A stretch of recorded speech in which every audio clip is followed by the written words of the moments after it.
Tem dois tipos de dominação pelo crime organizado. Esse é um conceito que a gente criou aqui, até eu já vi até um cônsul gringo já usando, que eu tô falando isso em podcast direto. Você tem a dominação horizontal, que é do Comando Vermelho, que nessa você vai realmente fazer bandeira, quartel, escola. Você vai retomar um pedaço de território, você vai colocar a bandeira nacional, ou seja, a retomada simbólica, o quartel, a retomada política, e a escola, a retomada cultural, a formação da mente desses jovens. Até porque quem comete crime, em geral, é homem de 15 a 30 anos, vamos colocar aí, oriundo de famílias problemáticas. Esse tipo de cara tem que ter um acompanhamento. A gente tem que estar com a quartel e a escola bem pertinho desse moleque que vai nascer na periferia sem a presença paterna pra ter orientação, e esse cara nem sequer cogitar ir pro crime.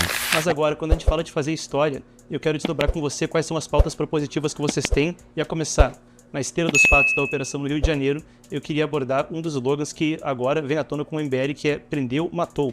Até constantemente vocês falam que vocês são não mais moderados, mas mais radicais que outras figuras da direita por assumir um slogan como esse. Então, por que um slogan tão forte, com um tom como esse, como prendeu, matou? E quando você fala de mudar a história, você acha que isso é um método, é uma forma disso? Eu acho que a guerra contra o crime organizado ela pode ser um fato gerador de uma nação. Ela pode ser um mito fundador de uma nação. Eu acho que a gente já teve muitas tentativas de mito fundador.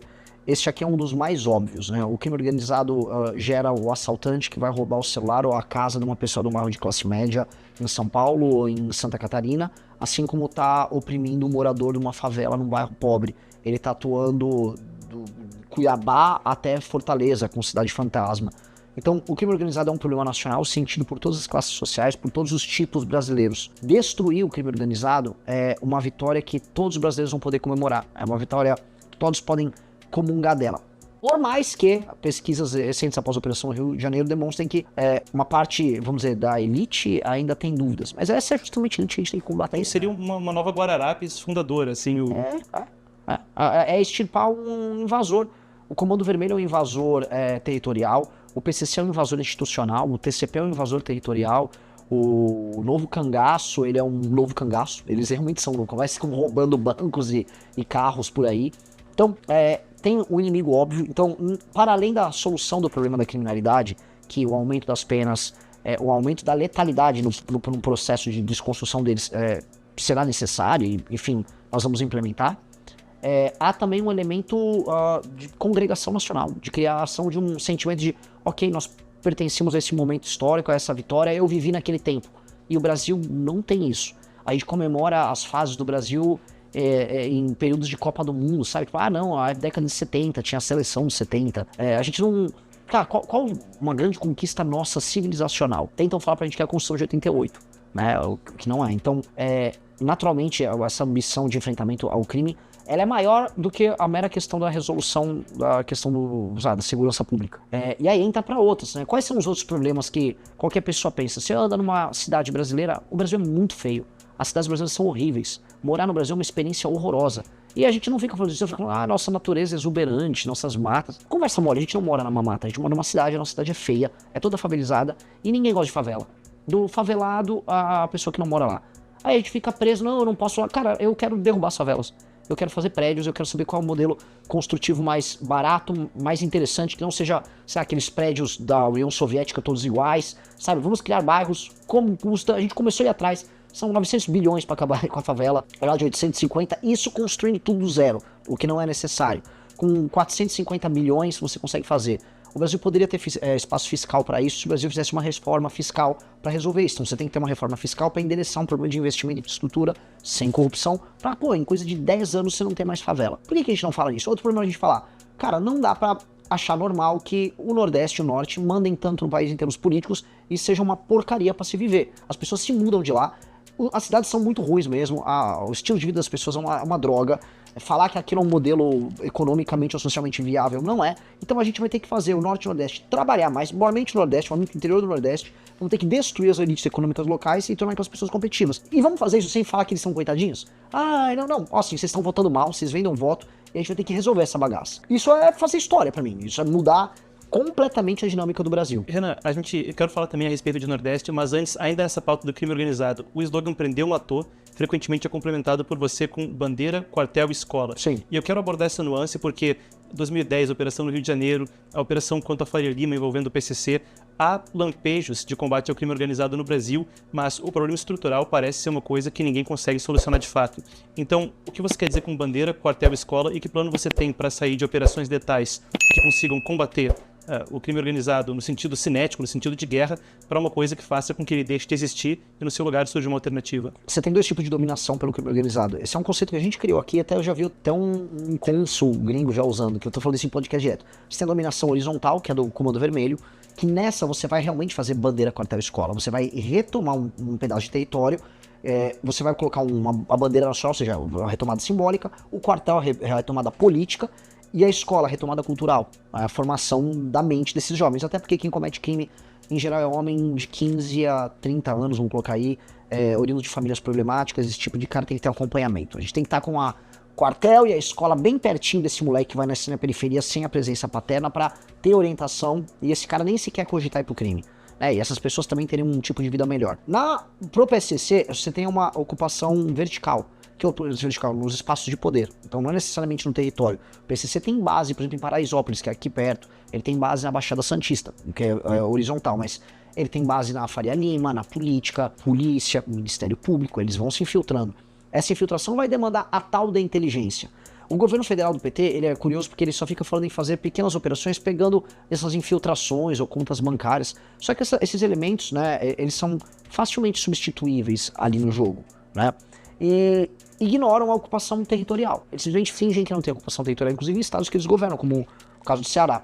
Nós temos que fazer as operações com inteligência, desbaratinar o PCC, mas nós temos que desbaratinar o negócio dele, porque não adianta eu falar, você não vai mais lavar dinheiro através daquele, sei lá, do fundo Red que tinha lá na Faria Lima. Não, eles vão lavar de outra maneira. Agora, todo mundo sabe que a droga que é exportada pelo PCC sai do Porto de Santos e ela veio através, vamos dizer, da Rota Caipira, que saiu, em última instância, lá da fronteira do Mato Grosso do Sul. Você tem que becar essas duas coisas. Aí eles não vão fazer operação nisso. O Porto de Santos, né, o PT fica falando de inteligência, o Porto de Santos é federal. Ele é federal, então por que o PT não faz uma intervenção lá? Todo mundo sabe que a droga do PCC, faturamento bilionário, vem dali. E eles não fazem nada. Então, tem um lance de... eles falam que certas operações são pirotecnia, mas as deles são pirotecnia pura. Mas pirotecnia retórica, né? Você vai precisar de algum grau de pirotecnia, vamos dizer, em termos de pólvora, mas você vai precisar também de inteligência aplicada e resolutiva. E não só falar, eu fiz uma operação sem mortes, tá, mas eu prendi 3 casos. Isso, o PCC vai dar um nó para resolver isso em pouco tempo. A gente quer seguir com a pauta, mas ainda mais uma última questão sobre isso do crime organizado. Você tem falado muito sobre uma doutrina jurídica do direito penal do inimigo, do jurista alemão Günther Jacobs. E é uma ideia que, por vezes, é controversa no direito, porque pode ser até assimilada a regimes autoritários do passado. A ideia é que você tem 2 classes diferentes de cidadão, uma tem certos direitos, outra não tem. Então, como você pode garantir que isso não pode resultar em perseguição política ou não pode resultar em uma violação de devido processo legal e de direitos, mas para além do crime organizado, um colateral que possa ter um impacto real de prejudicar cidadãos que não estão envolvidos nessa guerra que você propõe? A questão que a resposta que eu vou dar é uma resposta meio perigosa. No direito, como o direito é papel, você não garante nada. Na verdade, assim, você já tem um regime de exceção acontecendo no Brasil em muitos termos, em muitas áreas. Ele já está implementado. Você pode ser morto pelo Tribunal do Crime, pelo PCC, você pode ser assaltado e tomar um tiro na cabeça com alguém ligado ao Comando Vermelho, você pode ser vítima de um assédio judicial, um assédio processual, oriundo de decisões do STF bizarras. Por exemplo, sei lá, você chama alguém de gordo, pode ser que isso seja, vamos dizer, equiparado à injúria racial e você ser preso de maneira inafiançável. Você tem um vácuo jurídico mesmo hoje. O que a gente está propondo vamos arrumar a casa? Existe alguém que é problemático e que todo mundo vai reconhecer que é problemático. Este alguém que a gente pode qualificar o inimigo é um agente político que, de maneira sistemática, há décadas, não reconhece a autoridade do Estado brasileiro, que é o crime organizado. Vamos qualificar ele. Este aqui é um ente que pratica o terror, que não reconhece a autoridade do Estado brasileiro, portanto ele é um inimigo. Por exemplo, ele não é nem só um agente anômalo, sabe? Ele não é... Tem aquelas plantas que tem uma árvore e tem uma rama, uma planta que fica girando ao redor dela. Ela não faz exatamente mal para a árvore, ela só tá... Vamos dizer, ela também não tá cooperando, ela só tá ao redor. Tudo bem, não é isso.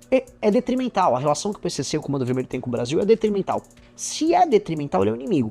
E se é o inimigo, as regras para eles não devem ser iguais às regras para nós. Uma pessoa que, vou dar um caso extremo, uma pessoa que foi acusada de assassinar outra pessoa e não pertence a uma facção, um crime passional, aquela mulher que matou o marido ou o marido que matou a mulher, ele tem direito ao devido processo legal. Agora, um membro de uma facção que faz parte de uma organização que recorrentemente, diariamente, mata brasileiros, não, ele fez uma escolha. A escolha dele é: eu sou um inimigo do Estado. Só pra comentar, o Oruan, que é um porta-voz do Comando Vermelho, ele se diz inimigo do Estado. É tão óbvio o direito penal do inimigo que o nome dele, ele se atribui a alcunha de inimigo do Estado. Ah, eu sou o inimigo do Estado. Lógico, é um entendimento óbvio. Eles se veem assim, a gente vê eles assim, só o Estado que não vê. Então o Estado tem que ver o óbvio. É uma realidade fática. A eles será aplicado esse direito. A eles, o direito será rápido e vai punir muito. Mas injustiças poderão ser cometidas? Poderão. Agora, elas já são cometidas. O fato é, as injustiças já são cometidas, o direito nunca será perfeito, a gente tem que sempre buscar a melhor execução do direito. Dito isso, já é injusto e já é muito injusto por um lado e muito bacana com o outro. Tá na hora da gente inverter um pouco esse jogo. Você frequentemente fala sobre, agora voltando ao que você dizia a respeito de Nordeste e de Pacto Federativo, uma das propostas que é citada como prioritária pelo partido é a industrialização do Nordeste e uma mudança no perfil da economia brasileira. Por que industrializar o Nordeste é importante e por que pode ser uma solução para o problema do Pacto Federativo? São coisas, a gente tem que pensar em várias soluções que têm efeito cadeia. Eu vou voltar para a questão anterior para mostrar como às vezes você aponta para A e você consegue Z, não é nem B. Quando a gente atacou o Oruan, como a lei anti-Oruan, a gente não estava só preocupado em financiamento de prefeitura para churros, em São Paulo com a Amanda.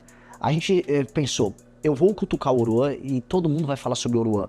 E falar sobre o Oruan é falar sobre a normalização do crime organizado. E aí você vai ativar a pose do rodo, você vai ativar todo mundo do rap, todo mundo dessa cultura que tem uma mistura com o crime organizado, e as pessoas vão falar, nossa, isso precisa ser parado. Foi exatamente o efeito, né?